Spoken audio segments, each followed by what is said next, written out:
and I write stories on the back of all of my bibs just so I can remember my accomplishments. So this one says huge PR, 13.62. Made it to state junior year. Oh, I'm about to cry because Corona want to come up here and cancel my season.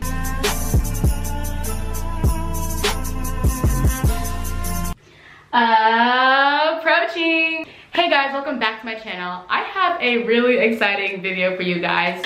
I'm gonna letting you guys know some really funny track meet stories that have been going on that have happened to me at like almost every track meet with indoor and outdoor. So you know what, let's just, hopefully you guys can relate to some of these, and let's just go ahead and get started. The first meet, it was at McNeese, and if you've never been there, they have like a different type of track where you need specific spikes, and I did not have those. Okay, so these are these specific spikes, no spike pins, just little grippy things, and this is what we got. This is what we had to run in. So right when I got there, I was already late. And then I had to run around and find the correct spikes that I needed, and my mom had to go and buy some spikes. Got the right spikes on the line, and I was also trying to qualify for New Balance indoor. So this was like the last indoor meet where I could get the chance to do that. And it was my first year hurdling, so I don't know why I was like stressing. I'm looking back now, I'm like, Alexa, there's no way you're... So just to get an idea of how I used to hurdle, this was how I hurdled at the McNeese meet as well. This is as good as it got. This one is a little bit better, but obviously this is not how I hurdle now. I could have gone for like emerging elite, but I wanted to go for championships because like that's like the most competition. But I got on the line, I felt ready, I had enough energy, I was awake, I got my spikes on, they fit, it worked. So they say set, and we go, right? I'm getting over the hurdle, fine. I think like the second hurdle or third hurdle, I hit it bad, and I never hit a hurdle, so I didn't really know how to recover. And I tried to recover, like I didn't fall, I just stumbled really hard and my shoulder started twisting. So there's no way I could get right back into the race. And I just see like everyone pass me. It was the worst feeling ever. I can't remember, but I know how mad I was. I get off the track, I was like, Mom, this is my last chance, I did terrible. Knew that I didn't make it at all. Like I could tell that my time was slow. Everyone else in that heat just passed me, like, you know, you obviously didn't make it, you came in last place, okay? Oh, and then another indoor meet. This is at the Texas Tech meet indoor, and you guys been there, they have a really nice facility, a nice track. I went there this year and actually redeemed myself. Okay. So what happened 2019, me, but I could have controlled this, but I just didn't want to. I could have gone to the bathroom. Here's a little tip, go to the bathroom before every race because you don't know what's gonna happen. So I'm waiting, and they finally call our heat, so you know, walk up, set the blocks, and I was like, I gotta use the bathroom. Like that's the only thing I was thinking about. Guys, wait a minute. This is where I started to pee, lost my form, hit a hurdle. Put that in slow-mo, wait a minute. Wait for the time. That's not me, I definitely didn't hit that. Yep, there I am, 9.77, yay! So the guy says set, bang, I get out, and I literally tinkle in my pants. We're wearing spandex too, so it's super embarrassing. But you know, I have to keep on going. You can't stop, okay? You can't stop. I'm looking back now, I'm like, Alexa, what's wrong with you, bro? I ran at A&M indoor, and I did really good in my 200. Like I got there on time, I felt ready, I was stretched, I was warmed up on time, all of that, to the 200. But I wanted to run 2 races that indoor meet, because that was like the first indoor meet of 2020. And I had hurdles, but I missed my hurdle race.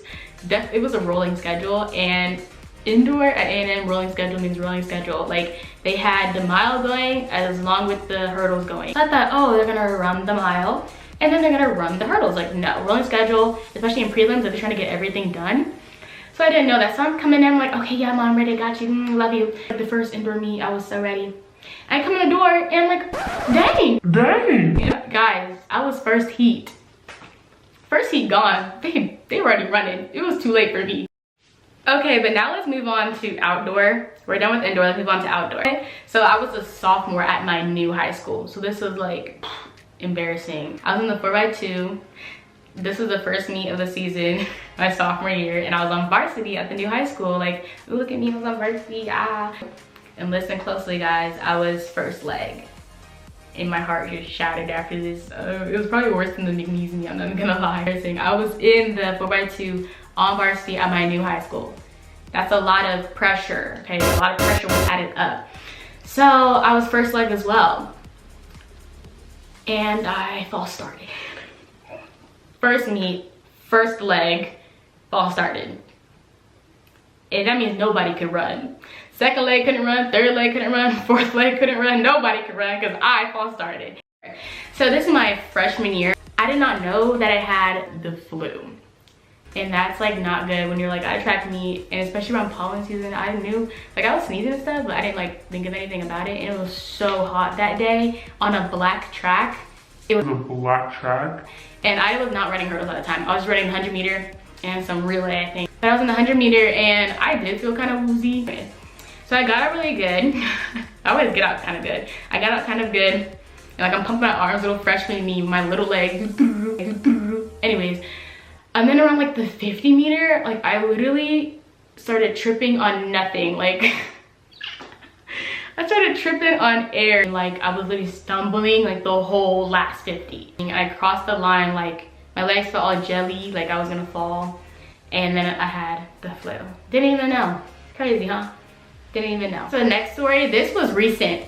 Very recent. This was the 400 hurdle race at JO Nationals this year, or the last summer. I was running my 400 hurdles, and yes, I won. So not, the embarrassing moment comes way before. Sacramento, California, where it's like burning hot, like this, you can feel the heat on your skin and you can feel yourself tanning.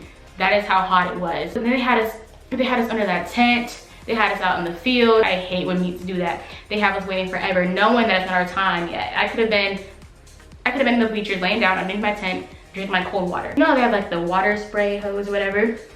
I was spraying that on my face, my legs, like 200 times, like literally, because they were nowhere near our age group. This is why I can't stand summer track. But I was in that heat.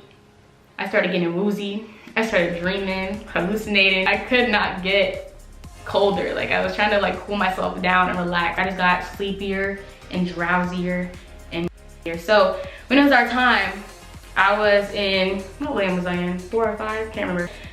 Man, I'm in the block for a long time. That's what I was thinking. I was asleep. I was like, they already blew the gun. I'm not running. I'm not in the race anymore. But he finally blew the gun. I heard, I'm like, oh, okay, I'm in the race. I get out. I'm jogging. I am jogging. And I didn't realize I was jogging until I watched the race. So I realized the race has started. I didn't miss it. I'm going, okay. Not the fastest I've ever gone out. Oh my gosh, Lane, look, she's already walking up on me. Lane 4 or 3. Oh look, she's already right next to me, guys. That's where I am, all the way in the back. She's already over this hurdle and I'm just now getting over, okay? I'm now out of the frame. Look, lane 8, 7, and 6 are already all the way up there. Well, okay, I'm back. Oh, just kidding. I'm gone again. They're almost done. Okay, oh, there I am. Okay, I think I started turning it up right here, like 300 and a 200 mark.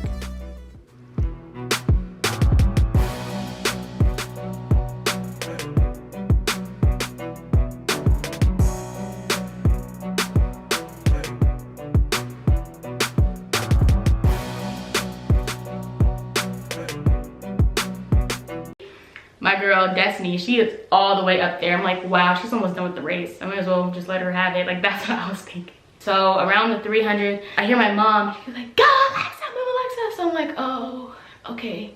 I was just jogging the first 300, which you should never do. Don't listen to me. And then I finally, like, something clicked. I guess it got colder, the wind, temperature dropped, something happened. And I finally finished. I got under a minute still. I don't know how I did that. God had to help me with that. I'm not even gonna lie, his angels carried me. I'm not gonna lie.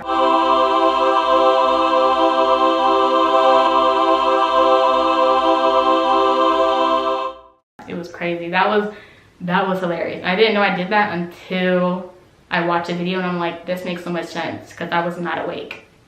I knew I was jogging. I knew it. Okay, but enough with the funny stories. Let's go ahead and get into the good things that happened during my track career. These guys, so these are all my bibs.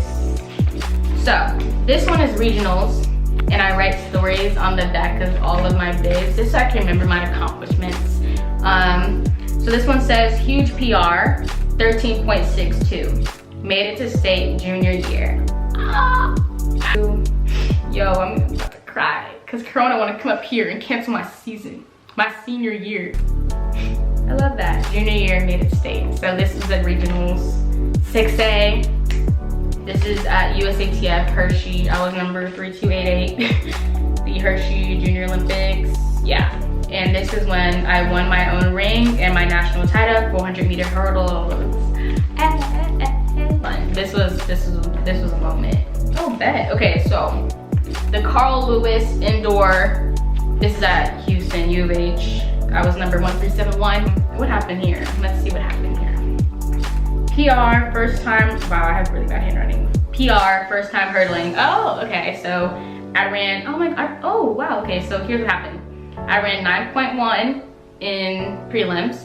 Then I ran 8.9 in the semifinals, and then I ran 8.8 in the finals. That's good job, little Alexa. Proud of you. So proud of you. This was fun. This one is also at USATF Nationals of 2018 in Greensboro, North Carolina. What happened here? Okay, so I was in the 4x1. Didn't even know that. Okay, so my first time running, this is what this one says. First time running summer club track. Made it to JO Nationals in the 4x4 relay. PR, and my split was 56.8. I started at 59 in the beginning of running on these 4x4s, and then I ran all the way down to 56.8. That's huge. Good job, Task Alexa. All right, and then this one, Texas Relays. Hey, let's go. Can't do this, no. Horns down, baby. Oregon, period. Okay, no, but Texas Relays, my first Texas Relays. I've never even heard of the meet, but everyone's like, yes, go Texas Relays, it's huge, it's exciting. And I was like, okay, I guess I'll try it. I was athlete number 3339, I guess the lucky threes. First big meet that I've been to. Basically, that's what this says. So go Texas Relays. Oh my gosh, and this was 2020, before Corona came and ruined everything. Lane 5, I was in the 4x4, and I was last leg, and I've never been last leg for a 4x4. Spartan Relays 2020, baby. And we won the whole meet. But yeah, this is like kind of sad, not gonna lie. Hopefully, I'll be able to make a whole new stack of stories when this quarantine thing goes away or whatever. But hopefully you enjoyed these stories, and maybe I gave you a new idea to try running stories on your little bibs and numbers. So yeah, I'm glad we did this. But I hope you guys enjoyed this video. Go ahead and smash that subscribe button if you have not already, and I'll see you in my next video. Bye.